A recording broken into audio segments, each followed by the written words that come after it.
Bonjour tout le monde, bienvenue à ce nouvel épisode du podcast L'État financier. Donc encore une fois aujourd'hui, en compagnie de mon collègue Gabriel. Salut tout le monde, salut JP. Et comme on vous l'avait dit, premier épisode de la saison 4. Donc Oui. gros félicitations Gab. Donc déjà la quatrième saison en ce début d'année 2022. On vous l'avait dit, on ne fait pas de trêve là, d'une semaine du tout pendant la période des fêtes. On va être un petit peu avec un délai, là, vous nous excuserez pour ça. Je crois que le podcast sera publié, je crois, le mardi officiellement, là, plutôt que le lundi comme d'habitude. Encore une fois, cette fois-ci, des fois c'est Gab, là, c'était moi qui était en vacances et qui se profitait de la route québécoise avant couvre-feu. On salue nos amis Oui. français qui peut-être ne sont pas au courant qu'au Québec, nous devons être à l'intérieur de 22h à 5h et ce à chaque jour. Donc Gab est un Français très heureux d'être établi au Québec présentement, mais effectivement, là, j'étais à l'extérieur, donc je suis maintenant de retour. On vous fait un épisode pour cette saison 4 là, quand même assez intéressant, là, un sujet que Gab a proposé. On va entamer au son de la cloche, là, très intéressant, je dois le dire. Et on va conclure avec un instant économie là, pour compléter tout ça sur un sujet que j'ai proposé également. D'ailleurs, Gab, je vous souhaite à nouveau et je te souhaite, Gab, une bonne année Merci, par c'est le fait gentil. même. Je vais te laisser également, puisqu'on va parler de compagnie listée, peut-être faire une petite mention, le petit disclaimer de début d'épisode, comme toujours, et peut-être également, là, on en avait parlé, peut-être faire la mention sur ce qui s'est passé avec Terranos, tant qu'à y être, là, d'une pierre deux coups, là, faire un petit suivi pour nos auditeurs là, sur la conclusion qu'il y a eu aujourd'hui là, Ouais, pour bah cette chère Elizabeth Holmes. bonne année à toi JP. Hein. Enfin, je te l'avais déjà dit avant, mais bon, enfin, on sait jamais. Et puis bonne année à De tous nos manière auditeurs. officielle et enregistrée pour la pérennité, effectivement. Ouais, voilà, exact. Euh, ouais, grosse annonce au niveau en tout cas du scandale Terranos dont on vous avait parlé il y a quelques épisodes de cela. Elizabeth Holmes est finalement a été évidemment comment dire, condamné par la justice. Alors je pense que le délibéré au niveau de la peine devrait venir d'ici quelques jours là, au niveau du combien d'années de prison elle y a, mais elle s'expose quand même à plus de 30 ans de prison, 37 ans au total. Elle a été libérée sur certains chefs d'accusation, mais évidemment pas les plus graves, qui sont en l'occurrence évidemment une fraude aux investisseurs, ce qu'on appelle wire fraud, donc tout ce qui est fraude utilisée avec des moyens électroniques aux États-Unis, c'est le terme exact. C'est évidemment ce qu'il y a de.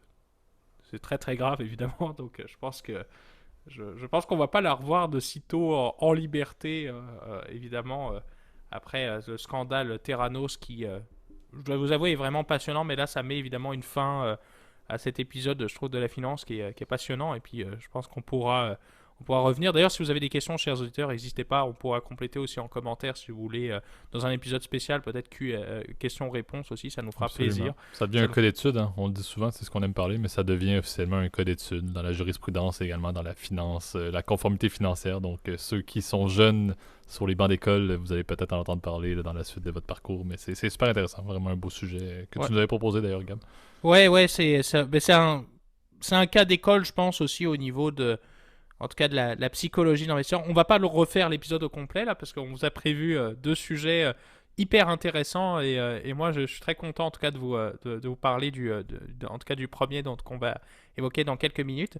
Évidemment, disclaimer, n'oubliez pas tout ce qu'on parle aujourd'hui, il s'agit de notre opinion personnelle, il ne s'agit pas d'une recommandation officielle de placement.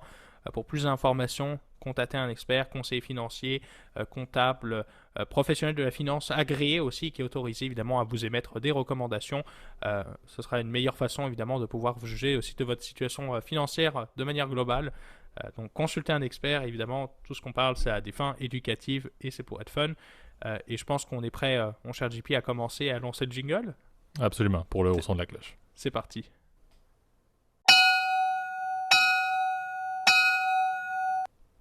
Parfait. Donc, comme on a dit, et tu l'avais un peu hypé, on le fait respectivement dans certains épisodes là, de mousser énormément des sujets. Là. Celui-ci était le tien et tu pourras, d'ailleurs, très rapidement, je te lancerai la balle, là, mais je l'introduis très brièvement, là, qui est sous forme de question que tu m'as présenté. Pourquoi Liberty Media a-t-elle 9 actions? Tu m'as fait un beau débrief, puis on a des bonnes notes là-dessus en off, là, donc vous allez voir, c'est très intéressant. J'avoue que moi, et je fais la prémisse encore une fois très pour sortir un peu du monde financier, mais et j'espère que nos auditeurs le sont également. Je suis un Canadien énormément fan de F1, donc c'est sûr que quand quelqu'un me parle de Liberty Media, ça touche une corde sensible que la chaire F1. Moi étant un grand fan de Jacques Villeneuve et de Lance Stroll, je vois déjà les commentaires qui rentrent pour m'insulter, je vous remercie. Mais effectivement, c'est un très beau sujet et c'est très intéressant de voir l'arrière du décor de cette énorme compagnie qui a fait, on doit le dire, la question de la F1 plus récemment, là, quand même, de notre cher ami Bernie Ecclestone. Il y a de ça, j'ai quand même peut-être 3, 4, 5 ans, si je ne me trompe pas, et Liberty Media a quand même amené, là, avant d'entamer, là, mais est une compagnie quand même assez solide américaine, mais qui a amené beaucoup à la F1 depuis le début. Là. Donc ça, c'est le petit aparté que je voulais faire. Mais peut-être Gab nous parler plus en détail de la structure financière qui est quand même assez notoire et unique, on doit le dire, au niveau des marchés financiers pour cette compagnie-là. Ouais, Liberty Media, en fait, je voulais en parler parce que c'était en fait, un cas d'école que j'ai traité récemment et j'ai trouvé le sujet hyper intéressant parce que en même temps que je traitais le sujet, bah, il y avait le dernier Grand Prix de la saison qui nous a réservé pas mal de surprises avec la victoire de Max Verstappen, donc, qui est le nouveau champion en titre et qui renverse, je crois. Tu m'excuses, moi, mon cher JP, je dois t'avouer. euh, je crois que en l'occurrence, c'est Hamilton qui était champion juste avant, Mhm. l'année d'avant. Euh, je dois t'avouer, moi je m'intéressais à la F1 en fait avant que ça devienne populaire en fait. Donc depuis quelques années, on le sait évidemment, il y a eu évidemment l'effet Netflix avec la série, je crois que c'est Born to Drive là, avec en Mhm. tout cas des pilotes de destin. Je sais plus comment ils l'ont traduit en français là, sur Netflix. Je dois t'avouer, moi je me souviens de l'époque des Rubens Barrichello, des Kimi Jarno Raikkonen, Trulli. Jarno Trulli, Felipe Massa évidemment. Enfin bref, cette époque où il y avait encore Schumacher aussi qui était encore en vie. Incontestable. Ouais, ça En c'est un vie. peu. Ouais, ça, c'est un commentaire Tu certes. m'excuses, Là, hein. on le salue. On coupera pas au montage, mais vous m'aurez compris. Mais c'est Je m'excuse au nom de Gab pour ceux qui sont touchés. Moi, je suis présentement touché. Je vais me taire et verser une petite larme, effectivement, pour ces paroles assez crues. voilà. Et donc ça fait en fait depuis 2017 en fait que Liberty, donc qui est un espèce de conglomérat en fait qui a été créé par un magnat des médias qui s'appelle John Malone, qui est évidemment milliardaire évidemment et très très riche et qui avait lancé à l'époque en fait dans les années 90 une compagnie de câbles qui s'appelait TCL et qu'il a revendu depuis. Puis avec cet argent-là, il a fondé avec un autre associé euh, qui s'appelle Greg Murphy. Il a créé en fait une entreprise qui s'appelle Liberty Media. Alors c'est comme une holding qui possède plein de types de produits dans l'entertainment qui sont différents. Et je dois t'avouer, ce qui rend cette entreprise un peu particulière, c'est qu'elle a, à la différence d'avoir une action, comme la plupart des entreprises, parfois certaines entreprises ont deux classes d'actions. D'ailleurs, on va pouvoir justement en parler. Ce qu'on appelle un dual class structure, donc c'est-à-dire tu as une action qui vaut plus et une action qui vaut moins. Je vais vous expliquer un peu plus en détail comment ça fonctionne un peu plus tard. Euh, Liberty Media, tu pourrais penser, ah bon, ils en ont peut-être 3. Non, non, ils en ont 9. Ils ont 9 actions. C'est complètement fou parce qu'ils utilisent en fait un système qui s'appelle des tracking stocks. C'est-à-dire que au lieu d'avoir une action pour toute l'entreprise, tu as une action en fait par segment ou par euh, grande ligne d'affaires en fait de leur business. Effectivement, tu sais, je pense que tu soulèves là, ce qui est intéressant, et encore une fois, comme on l'a dit, ça me parlait beaucoup, là, c'est qu'il y a trois grandes compagnies, tu l'as dit, qui font partie de cette entité-là, ou trois grandes lignes d'affaires, comme tu l'as dit, tu l'as bien décrit, là, qui sont pas forcément corrélées. La première, tu l'as dit, la Formule 1, là, est une évidence, on en a parlé quand même assez rapidement dans le segment.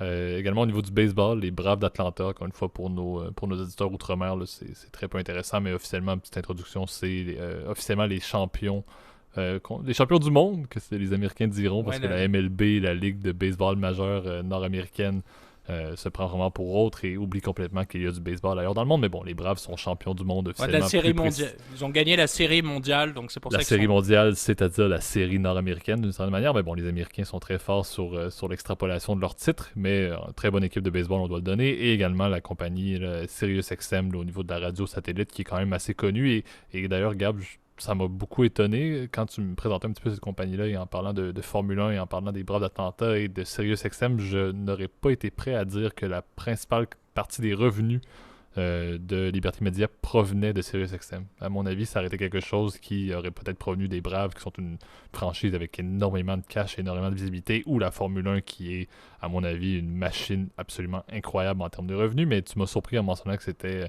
good old radio satellite Sirius XM qui avait le lead là-dessus, là, cette structure à 3 segments. Ouais, et puis c'est un peu particulier aussi.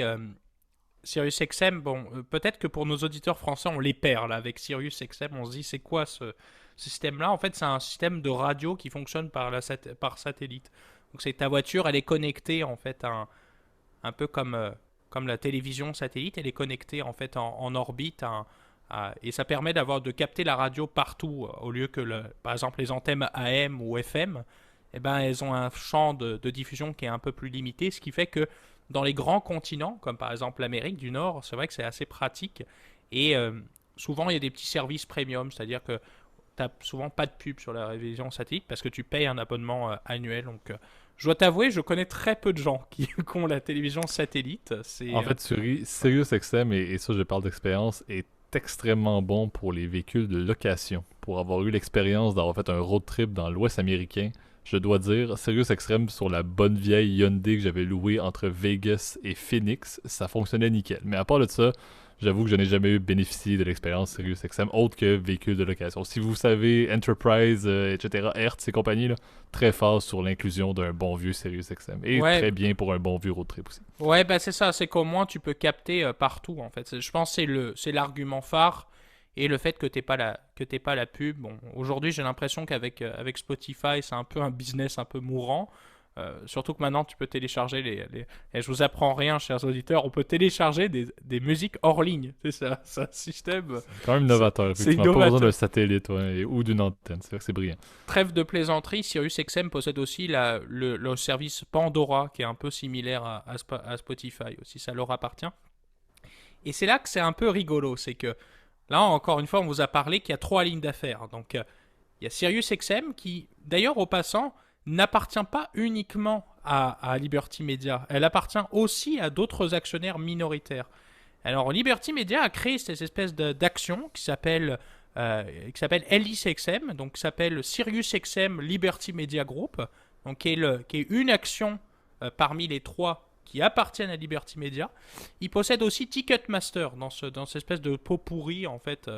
C'est pour ça que je vous dis que c'est un conglomérat. Il possède des actions d'autres entreprises. Euh, donc tu as le deuxième, donc les Braves d'Atlanta. Le ticker c'est BATR, donc Braves d'Atlanta en fait. Et la Formule 1 qui s'appelle F1, qui est d'ailleurs assez rigolo. Et ça, c'est pour la première partie. C'est-à-dire que là, on a décrit 3 actions. Mais là, Gabriel, tu vas me dire, enfin, JP, tu vas me dire, bah, mon Dieu, je comprends pas. Tu m'as dit qu'il y avait 9 3, ouais. Tu m'as dit qu'il y avait 9 actions. C'est pas terminé. C'est pas terminé. Parce que au-delà de la structure de tracking stock, qu'on a dit que bah, c'est ça, tu as une action par segment d'entreprise. Et ça, c'est dû, je pense, plus pour en fait que les investisseurs fassent bien la distinction entre les différentes unités d'affaires en fait de l'entreprise.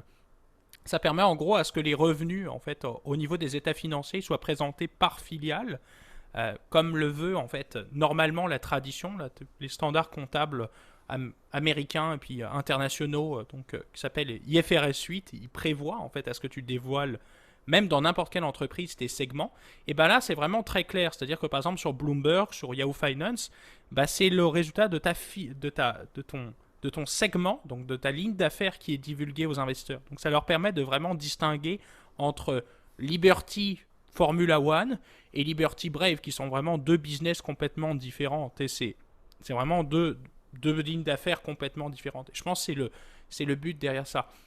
En revanche, juridiquement, vous êtes propriétaire, quelle que soit ta propriété, donc Formula One ou en l'occurrence les Braves d'Atlanta, tu es propriétaire quand même de Liberty Media d'un point de vue juridique. C'est plus une façon en fait en gros que les gens fassent bien la distinction en fait entre les différentes lignes d'affaires. Mais juridiquement, ça sert à rien.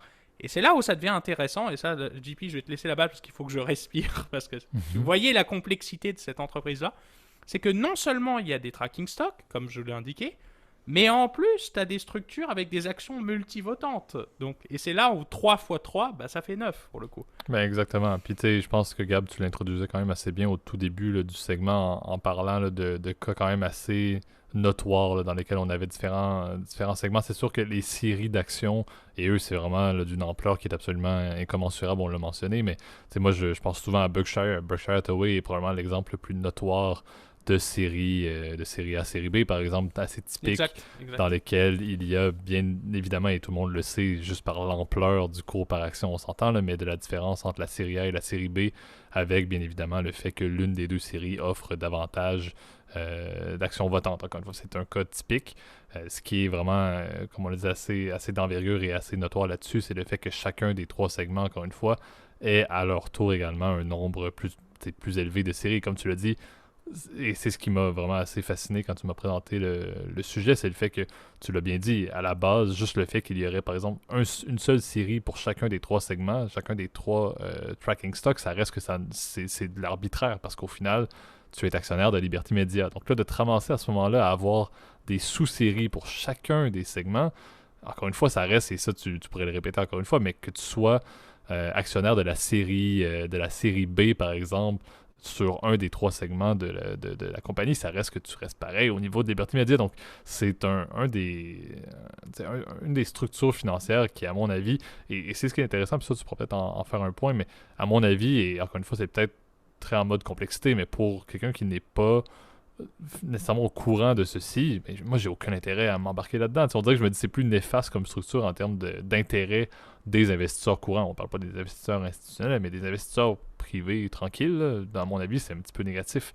Le fait d'avoir une structure qui est aussi complexe, qui au final est absolument du nuage, qui fait en sorte que tu restes actionnaire de la compagnie Liberty Media, mais juste avec un nombre XYZ d'actions votantes dépendamment de ta série. J'avoue que c'est une folie absolument absolue. Peut-être, si Gab, tu as quelques points à ajouter là-dessus. Ouais. Ouais, bah c'est vrai que les séries, en fait, les séries d'actions, donc les séries A, qui sont les séries traditionnelles, donc c'est-à-dire les actions qui sont achetées par monsieur et madame tout le monde, avec une structure, avec une classe B, qui là par contre est souvent réservée en fait aux investisseurs en fait de départ. Donc souvent c'est les fondateurs de l'entreprise, c'est assez courant, tu vois. Facebook en a, Google a effectivement du multivotant, c'est-à-dire que au lieu d'être un vote pardon, par action, là on est à 10 votes par action.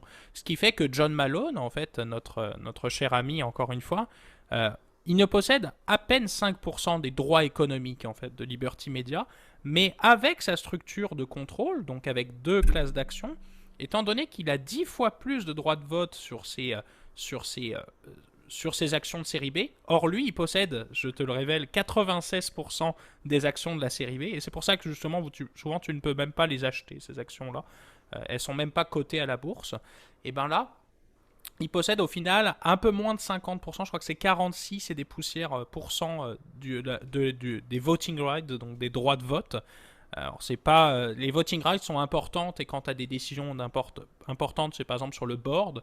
Après, par exemple, pour les fusions-acquisitions, souvent ça prend les votes en fonction évidemment du nombre d'actions réelles en fait de l'entreprise et non des votes pour le conseil d'administration. Donc c'est quand même un pouvoir assez important et dans les opérations day-to-day d'avoir des actions multivotantes, ça fait pas tout, mais c'est quand même important, tu vois. Et c'est là où en plus c'est non seulement tu as une deuxième classe d'actifs, mais là tu en as une troisième. Donc la troisième pour chacun des tracking stocks, encore une fois, donc pour BATR, pour F1 et pour LXM, donc pour SiriusXM Liberty. Et ben tu as une classe qui s'appelle la série C ou la série K. Elle n'a aucun droit de vote. Et ça, souvent, ce sont pour des actions qui sont détenues par les employés ou pour les stock options, pour certains fonds de pension. C'est des actions spéciales qui ont pratiquement la même valeur que les actions de la série A, parce que entre nous, d'être propriétaire que d'une très petite fraction en fait de cette entreprise-là, étant donné que tu as une structure de contrôle qui fait que John Malone fait ce qu'il veut, en fait, eh ben, ça vaut quasiment la même chose. Avoir un vote ou non, j'avais regardé la différence, par exemple, pour la Formule 1, et c'était à peine 20 cents, tu vois, la différence. Donc, c'est quasiment rien, la différence, d'un point de vue financier. Et si on est un investisseur en fait rationnel, normalement on devrait s'en foutre de toute cette structure avec 9 actions. Il ne devrait y avoir qu'une seule entreprise qui s'appelle Liberty Media en fait, qui est vraiment l'espèce de grand giron que tu possèdes en tant qu'actionnaire. Mais en revanche, ce système-là est fait, si tu veux, pour peut-être amener de la valeur actionnariale. Je ne pense pas. Je pense que c'est plus une question, on va dire, plus de transparence, puis pour vraiment distinguer les unités d'affaires. Après, je trouve que et je pense qu'on a déjà eu le débat plusieurs fois, et je pense qu'on pourra revenir là-dessus, mais les séries multivotantes, ça a quand même pas mal de problèmes d'un point de vue de gouvernance. C'est pas souvent la structure optimale pour diriger une entreprise. Non.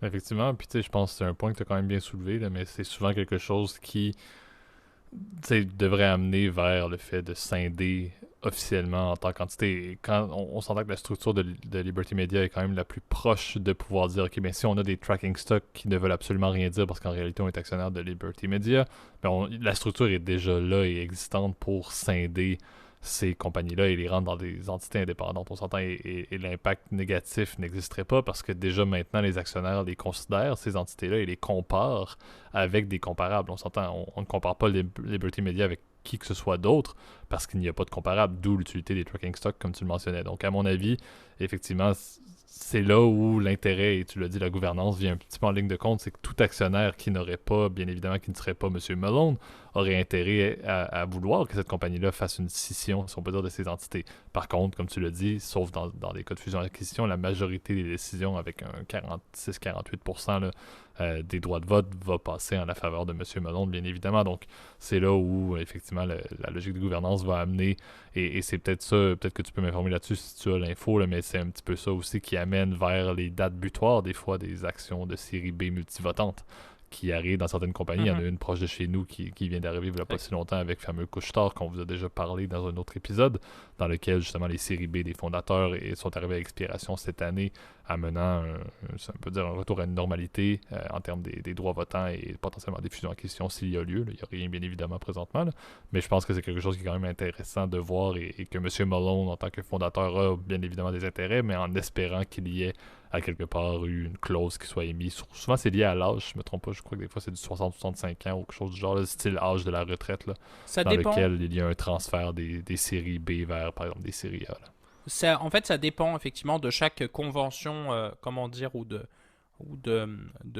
fait, des cadres en fait de l'entreprise. Hein. Tu as des règles en fait. Comme quand tu rentres dans un club de golf par exemple, bah, tu as une charte en fait dans une entreprise et qui va décrire justement cette structure en fait avec les actions s'il y a plusieurs classes ou s'il y a du multivotant.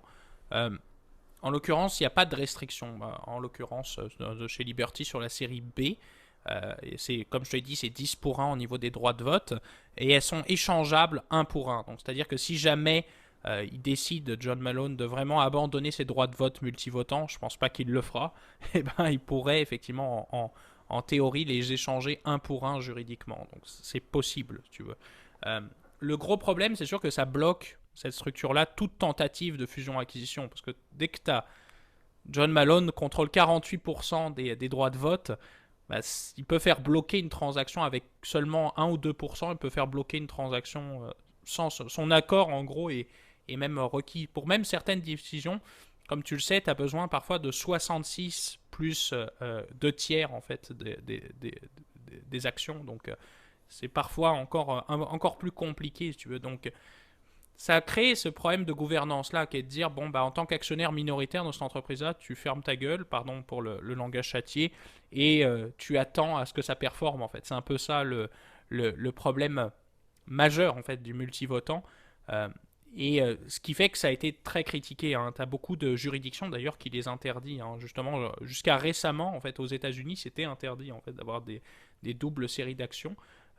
Après, c'est devenu de plus en plus populaire. Je dois t'avouer par contre que les tracking stocks, c'est quelque chose qui est unique, je pense, à Liberty. Il y en a eu par le passé des actions qui ont été avec justement des tracking stocks. Je crois que Walt Disney, dans les années 90, ils avaient un portail, tu vois, comme c'était la série évidemment des dot-com, tu vois, la période où tout le monde achetait des entreprises juste quand tu as un point .com derrière ou un point point US ou point .biz, etc. T'étais multimillionnaire, tu pouvais lancer n'importe quoi, t'avais des valorisations monstrueuses. Et je sais que dans les années 90, en fait, Walt Disney avait acheté justement un portail, je me souviens plus du nom, là je l'ai plus en tête. Et go.com. C'est ça, go.com. go.com. C'est ça, go.com, qui est un espèce de moteur de recherche, page d'accueil. Tu peux, un peu comme à l'époque sur Yahoo, tu vois, Yahoo... Effectivement, et comme on l'a toujours dit, tous les .com de cette époque-là, c'était plus fondé sur un PowerPoint que sur la réalité. Mais ça, c'est un astérix. Voilà, exact. Puis Je dois t'avouer, moi, quand j'étais gamin, Yahoo, par exemple, la page d'accueil de Yahoo était plus classe que celle de Google. C'était un peu ce genre de site-là, en tout cas, de page d'accueil, etc., moteur de recherche. Évidemment, aujourd'hui, ça vaut plus rien. Donc, d'ailleurs, ce tracking stock a été abandonné assez rapidement. Et je crois qu'il y avait aussi, il y avait Quantum, qui est une marque de produits informatiques, quand ils avaient acheté Maxter, donc tu sais, la marque Mhm. à l'époque comment t'appelles ça, de disques durs, les disques durs aussi à platine, tu sais, qui faisaient un bruit terrible et qui cassent tout le temps là, et puis que des fois tu te retrouves avec toutes tes photos perdues parce que t'as pas fait de doublon de tes fichiers.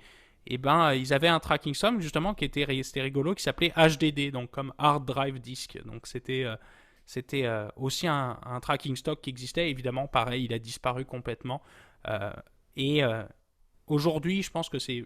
Aujourd'hui, il n'y a plus que Liberty Media qui a cette structure-là. Et c'est pour ça qu'on voulait vous en parler, chers auditeurs. Je pense que c'est quelque chose d'unique et de rigolo. Et je trouvais que c'était un cas un peu rigolo qui non seulement prenait en compte cette fameux tracking stock qui sont uniques à Liberty, puis aussi du multivotant. Je trouve que c'était une petite introduction qui était sympathique et je Ben pense. exact, puis comme dit, je pense que c'était également très d'actualité et tu l'as bien introduit au tout début parce que et j'en faisais partie, c'était une compagnie que je connaissais de nom, mais qui avant la performance actuelle de la Formule 1, encore une fois à travers le monde, et tu l'as bien dit, de par la série Netflix entre autres et de par les performances de Verstappen, Hamilton, peu importe, là, mais également les Braves d'Atlanta, comme on l'a dit avec leur série mondiale, ça a mis vraiment, en bon anglais, un gros spot sur cette compagnie-là et j'avoue que l'intérêt de l'analyser et de décortiquer le fait qu'elle fait quelque chose qui est unique, euh, c'est quand même assez intéressant et de voir que ces sous-segments justement sont hyper performants pour autant et encore une fois on peut le dire, les titres ont quand même pas,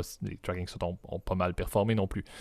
Donc c'est quand même assez intéressant de voir quelque chose qui est différent, quelque chose qui date depuis assez longtemps et de voir justement, et on en reparlera comme toujours, là, on vous dit, là, si jamais il y a un changement sur un sujet, on essaie de vous faire un petit topo là-dessus, mais on pourra toujours regarder si jamais dans les mois/années à venir, il y a un changement qui va être requis au niveau de cette structure qui, à mon avis, et ça c'est mon avis personnel, si ça se fait pas d'aucune autre manière, c'est que ça ne devrait pas se maintenir éternellement. C'est mon avis. Je pense que l'industrie financière continue à privilégier les compagnies, les entités indépendantes lorsque les segments sont complètement distincts, comme c'est le cas présentement. Les conglomérats, c'est un style RJR Nabisco, ça n'existe plus. Et ça, selon moi, n'est plus quelque chose de fonctionnel pour la connaissance des marchés et la transparence des marchés actuels pour les investisseurs. Ça ne devrait pas avoir lieu, mais Ouais. très avis personnel. Ouais, après, c'est vrai que les conglomérats, puis je terminerai là-dessus parce que sinon vous allez déjà vous endormir et pourtant la deuxième partie, JP est prêt là, il voulait vraiment vous la faire. Euh, c'est vrai que les conglomérats aussi ont progressivement disparu. On pourra peut-être même en faire un autre épisode si ça vous intéresse. D'ailleurs, mettez-le en commentaire si ça vous Absolument. intéresse. Si vous avez des questions aussi, parce que vous avez vu, c'était assez technique et c'est pas facile, tu vois, avec 9 actions à décrire, c'est pas évident. Et vous m'excuserez si c'était pas clair. Si ce ne l'était pas, n'hésitez pas à poser vos petites questions en commentaire, ça me fera plaisir de pouvoir y répondre et pouvoir revenir là-dessus. Euh, ouais, je pense qu'on est rendu effectivement dans une période où cette structure est tellement floue, tellement complexe en fait, que est-ce que ça vaut réellement le coup? Je ne sais pas. Les actions multivotantes, elles ont été très critiquées par le passé, elles le sont toujours, et je pense que c'est quelque chose qui devrait en fait à terme disparaître parce que ça fait pas de sens que quelqu'un qui possède 5% d'une entreprise peut voter pour 48% des décisions. Donc Absolument. ça fait pas de sens économiquement. Et bon, ça c'est des questions qu'on pourra se poser évidemment dans le futur si ça vous intéresse. Absolument. Donc, passons maintenant au deuxième segment, l'instant économie. Parfait. Donc, instant économie, je le dis déjà avec un petit astérix, là, c'est officiellement plus notre, et vous en avez parlé, là, on en fera lorsqu'on peut, des segments un peu plus fiscalité. Et c'est un petit peu là, on le qualifie économie, mais prenez-le avec un petit astérix, là, mais on veut, encore une fois, sous forme de question, là, pourquoi le Texas devient la Nouvelle-Californie. C'est un sujet qu'on n'a jamais parlé, c'est un sujet qui date même d'avant la fondation du podcast, donc on aurait pu en parler bien avant. Avec bien évidemment mon cher, et encore une fois j'aimais ça aussi avec un astérix, cher Elon Elon Musk. Musk, absolument, qui lui-même a transféré là, sa résidence officielle vers le Texas, qui a également, si on peut dire, développé là, en grande partie SpaceX sur la fameuse Starbase qui est au Texas. Donc, un petit peu l'exode à la fois de la population, des personnes, mais également beaucoup des compagnies tech et des grands CEO de la Californie, plus précisément là, de la fameuse Silicon Valley, vers le Texas et, on doit dire plus spécifiquement, vers Houston principalement. Pas Houston, pardon, vers Austin plus spécifiquement, là, qui est étonnamment la ville qui semble être la plus prisée, là, si on peut dire, pour ces transferts-là. Donc, je vous introduis ça très brièvement. Là. Officiellement, je vous nomme quelques compagnies qui l'ont fait. Donc, on parle de HP, là, Hewlett Packard Enterprises, qui est passé effectivement de San Jose, donc dans la Silicon Valley, vers Houston, au niveau de leur plus grand hub. Là. C'est des compagnies, et ça c'est intéressant, là, c'est important de le dire, ils vont transférer entre guillemets leur siège social officiel pour fin fiscale, mais en réalité, ils vont toujours maintenir là, des hubs en Californie. C'est pas un transfert complet où ils ferment tout en Californie. Oracle, quand même, il faut le noter, là, qui a également fait un transfert vers Austin là, en départ de la Silicon Valley. Au niveau des CEO, là, il y en a quelques-uns, le plus connu, bien évidemment, étant Elon Musk, mais également M. Drew Houston, qui n'a pas déménagé à Houston, étonnamment. Il aurait pu, mais son nom aurait été Oui, ça intéressant. drôle. Mais le CEO de Dropbox, quand même, qui a quitté également. Donc, il y a un mouvement quand même assez notoire. Ça a commencé beaucoup avec la pandémie, on doit le donner en 2020, là, mais plus spécifiquement, et c'est la statistique clé, la Californie a connu pour la première fois depuis 1850, depuis le début officiellement de la création de l'État de Californie, une perte sur un an de population. En général, la Californie était toujours en croissance depuis 1850, mais en 2020, c'était la première fois. Et si je ne me trompe pas, les chiffres sont sortis approximatifs de 2021, et c'était le cas pour une deuxième année de suite où le nombre de personnes qui emménageaient, qui devenaient des habitants californiens était en baisse. Et on doit le dire, là, on parle de quelques centaines de milliers de personnes, c'est pas des millions et des millions. J'avoue que la tangente est existante, mais le chiffre n'est pas drastique de 10 millions de personnes qui ont quitté la Californie pour emménager au Texas. C'est pas le cas. On parle de, par exemple, s'il y a 300 000 personnes qui ont quitté la Californie, grosso modo, le Texas en a gagné à peu près 250 000. Donc, c'est pas tout le monde qui quitte la Californie qui emménage au Texas. On va tout de suite le mettre là, en trame centrale. Mais il y a un mouvement quand même assez notoire et il y a certaines raisons bien évidentes, et peut-être Gab, si tu veux introduire et peut-être en parler un petit peu, là, certaines raisons assez définies pourquoi est-ce que la Californie devient un État où il est vraiment moins bon de vivre et pourquoi est-ce que c'est les mêmes points qui font en sorte que la Californie est rendue un État inintéressant. À l'opposé, le Texas, lui, il l'est tout autant dans ces mêmes éléments-là. Donc c'est vraiment le jour et la nuit, techniquement. Je pense qu'il y a un effet en fait qui commence avant la pandémie, mais c'est vrai que ça a été un accélérateur évidemment de ce phénomène-là. C'est très drôle que tu aies mentionné ça parce que juste avant qu'on débriefe des sujets, j'ai regardé un mini reportage. Alors, c'est toujours d'un point de vue français avec des Français qui déménagent au Texas, donc c'est toujours évidemment ah bah non, il n'y a pas de baguette, on va faire des private jokes. C'est toujours un peu comme ça là. Top 10 des plus grandes surprises dans mon aménagement au Texas. Il n'y a pas de baguette, il n'y a pas de boulangerie. Beaucoup de bœuf.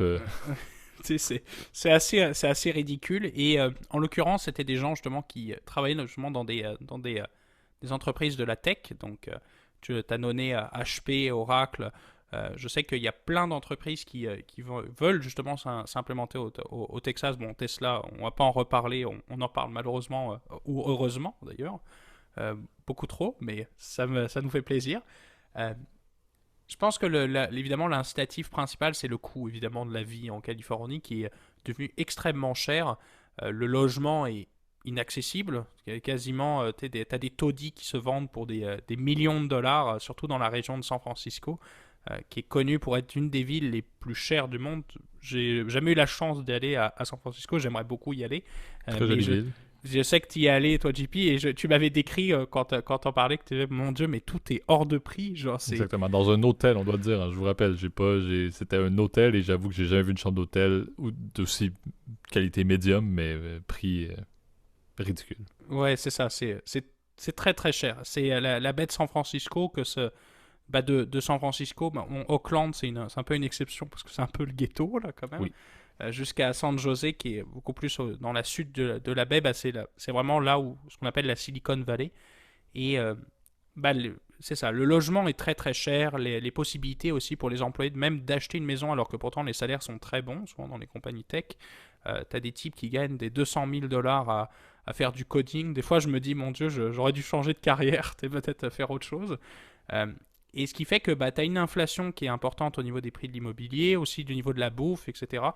Et évidemment une taxation aussi qui est très qui est très gourmande en Californie. Je dois t'avouer, comme c'est un des États aussi les plus à gauche, au fait, aux États-Unis, avec une législation, par exemple, pour les pro-véhicules verts, etc., eh ben, ça fait que, en contrepartie, tu payes beaucoup d'impôts. Et c'est vrai que c'était un point qui était assez négatif aussi en tout cas pour habiter en Californie. Et je pense aussi le climat aussi était un autre facteur. On sait qu'il y a eu pas mal d'incendies de forêt ces dernières années qui ont fait que tu avais un espèce de smog dehors et beaucoup de gens ont commencé à se dire bon, peut-être que la qualité de l'air, etc., ou peut-être il fait mieux vivre ailleurs aux États-Unis. Et c'est là qu'est apparue la solution du Texas. Alors, moi je sais que ce qui m'a particulièrement marqué, c'est quand Joe Rogan a déplacé son lieu de podcast.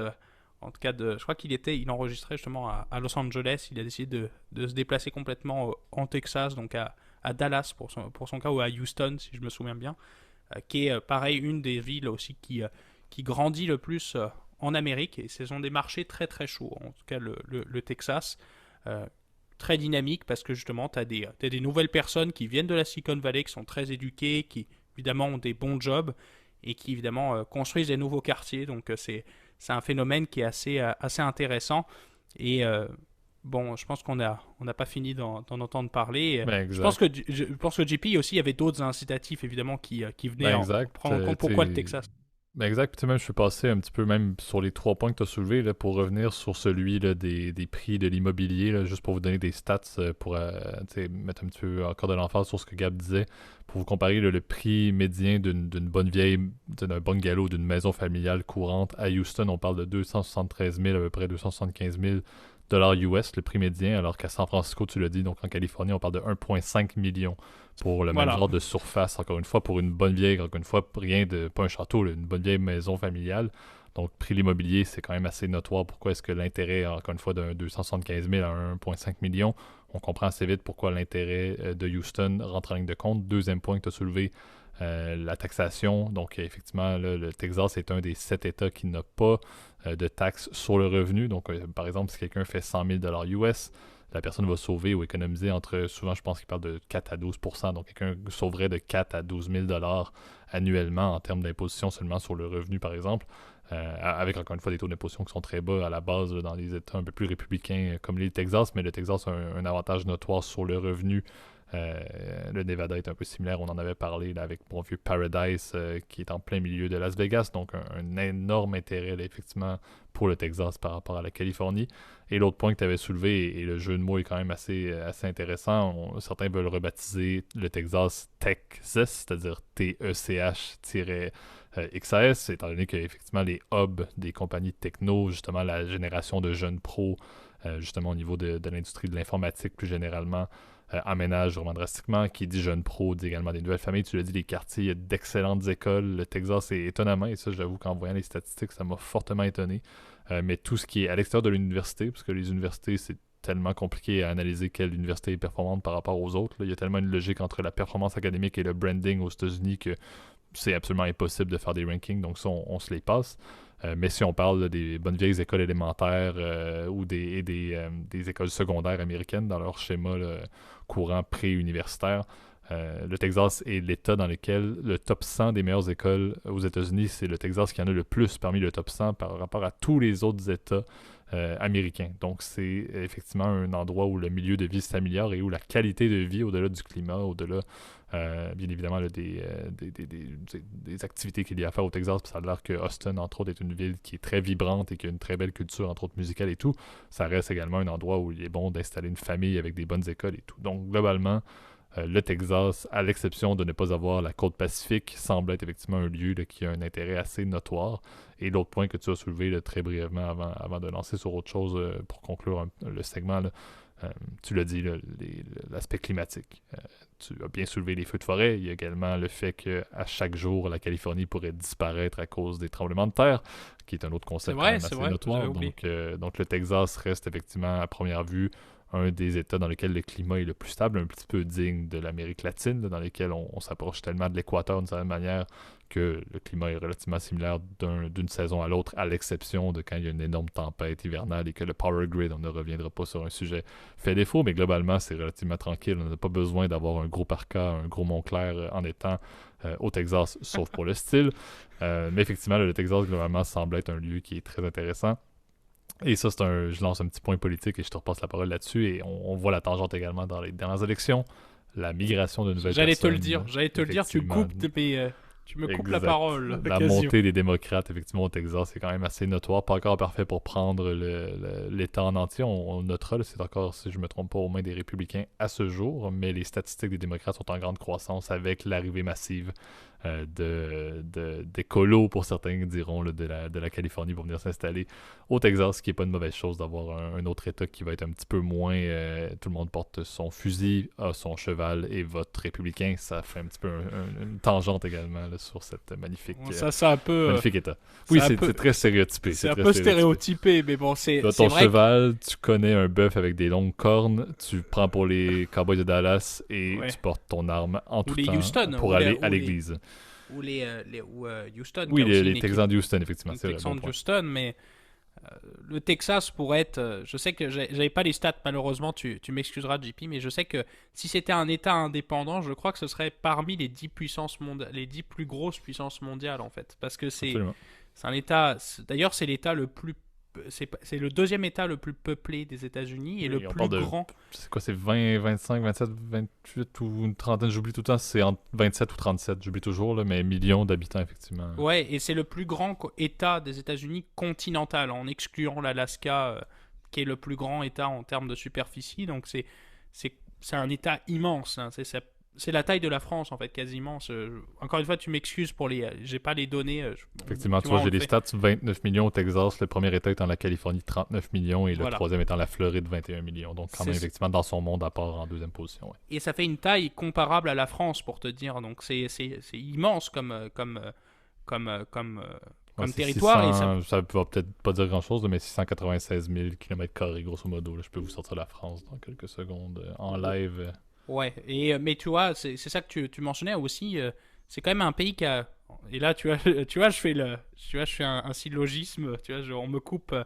C'est un pays immense. Hein, tu vois, t'as des universités aussi. Je trouvais ça bien que j'avais regardé avant de préparer, comme l'université de Rice qui est à Houston, A&M, Texas A&M, et puis l'université du Texas qui est, je crois, pour le coup à Austin, qui sont très bien cotés, donc aussi qui compte évidemment dans la balance quand tu veux être évidemment un État performant et qui éduque bien en tout cas sa jeunesse. Je pense que c'est un point important aussi en tant que parent, et quand tu t'installes dans une région, de savoir est-ce que your kids are going to a good college. Tu vois, je vais le faire un peu à l'américaine, c'est très comme ça.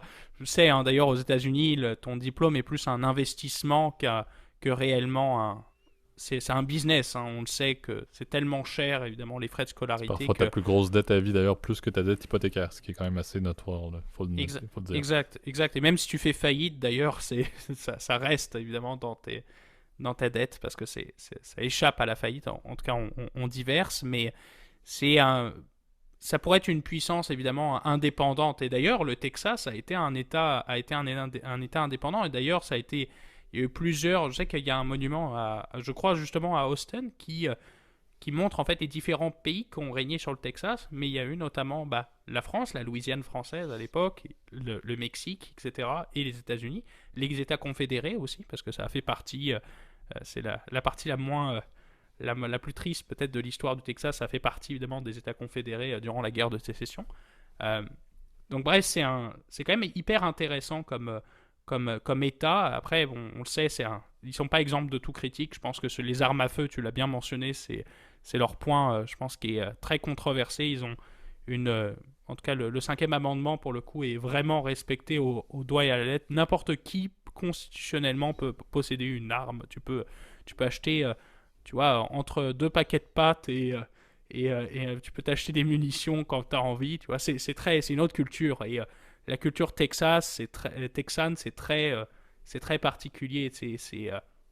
T'es avant texan. C'est un conservatisme assumé, et tant et aussi longtemps que les républicains seront au pouvoir au Texas, vont vouloir toujours passer, selon moi, les premières lois. C'est eux qui vont défricher le terrain pour le conservatisme de d'autres États comme la Floride, par exemple. C'est souvent le Texas qui met en place des législations qui vont frustrer énormément les démocrates et les États démocrates, mais qui vont un peu ouvrir la voie vers la Floride et compagnie. Donc, moi, je vois un peu le Texas comme étant le premier vecteur de cette définition-là de la guerre démocrate-républicaine. Quand je pense aux républicains, je pense à qui? Je pense effectivement au Texas et il le prouve encore une fois constamment. Tu as parlé des... on fera pas un topo là-dessus, là, mais il y avait également tout ce qui était là, au niveau de l'avortement, là, que le Texas a passé tout récemment, là, une législation qui, encore une fois, c'est mon avis, là, mais est assez quelque chose, si je peux dire en bon québécois, là, sans trop rétrograde, on peut le dire. Exactement. Donc, on retourne en arrière et encore une fois, c'est pas approuvé par personne, mais ça ouvre le terrain vers d'autres États républicains qui voudraient peut-être mettre quelque chose en place similaire, ce qui serait, comme on l'a dit, là, la fameuse guerre républicain-démocrate qui prend une emphase qu'on ne voudrait pas, là, c'est-à-dire retourner dans les années 1900. Là, mais bon, ça, c'est un autre sujet. Effectivement, on divague. Oui, on divague, mais tu vois, c'est ça que je trouve intéressant, en tout cas, sur ces sujets très larges, en tout cas, comme tu vois, on en parle, par exemple, dans les Afrique terre d'opportunité, ou par exemple, dans ce segment-là, par exemple, aujourd'hui, sur le Texas, on en avait fait un, je me souviens, sur la Russie, pareil, qui était allé très loin. C'est ça que je trouve cool, c'est que ça ouvre plein d'opportunités de discussion. Puis si d'ailleurs vous voulez discuter dans les commentaires, ce sera avec plaisir. On peut répondre aussi du mieux qu'on peut. Évidemment, on est loin d'être expert, mais on essaie de s'informer et je pense qu'on est content en tout cas de pouvoir discuter à chaque semaine de ces sujets-là qui sont très larges et je pense qu'ils attisent aussi à la curiosité. Tu vois, je trouve que c'est important et ça prouve que aujourd'hui, t'as plein de sujets. On n'aurait pas pensé à 5 ans de parler du Texas comme l'État en vue aux États-Unis. On aurait plus pensé que c'était la Californie, tu vois, ou New York en l'occurrence. Et bon, on va voir. Absolument. Donc, on vous fera d'autres topos s'il y a comme ça. On pourra effectivement le faire, comme toujours, les instants économie là, en mode hybride, là, avec un peu plus de fiscalité, etc. Là, on aime bien les faire. Mais c'est ce qui va conclure là, ce premier épisode de la saison 4. On vous l'a dit, saison 4 qui nous amène là, sur 25 autres épisodes à venir jusqu'au milieu de l'été déjà. Donc, le temps va passer vite, mais on maintient le rythme, un épisode par semaine. Je te passe la parole à l'instant, Gab, là, pour faire le petit mot de la fin, mais je vous remercie à nouveau là, pour vos écoutes. Même, je dois le dire, dans le temps des fêtes, là, c'était bien de se reposer, mais c'était bien de publier un épisode et toujours de voir votre support. Là, personnellement, je l'apprécie, Gab. Je sais que tu l'apprécies énormément.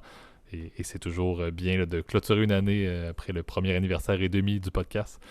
Mais de voir effectivement le chemin parcouru et à quel point la communauté qui nous inclut là, officiellement, là, que vous êtes et qui nous inclut est absolument passionnante à suivre et à fournir encore une fois des épisodes à chaque semaine.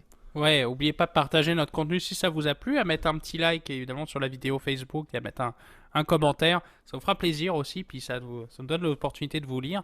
On reçoit aussi beaucoup de messages, en tout cas plus par mail, mais si vous pouviez les mettre par exemple sur YouTube, ce serait parfait, comme ça nous permet aussi d'être mieux répertoriés. On le voit d'ailleurs même sur le YouTube Creator, là, on le voit vraiment qu'il y a une corrélation commentaire-vue. Donc n'hésitez pas à le faire et en tout cas... aussi, vous le savez, pour les plateformes d'audio, aussi on peut s'abonner, etc. On peut même nous contacter. En tout cas, ça nous fera très plaisir. Merci à tous pour votre écoute. Et en tout cas, je vous souhaite à tous une très belle semaine. Et merci encore et joyeuse année. Bonne semaine tout le monde. Salut!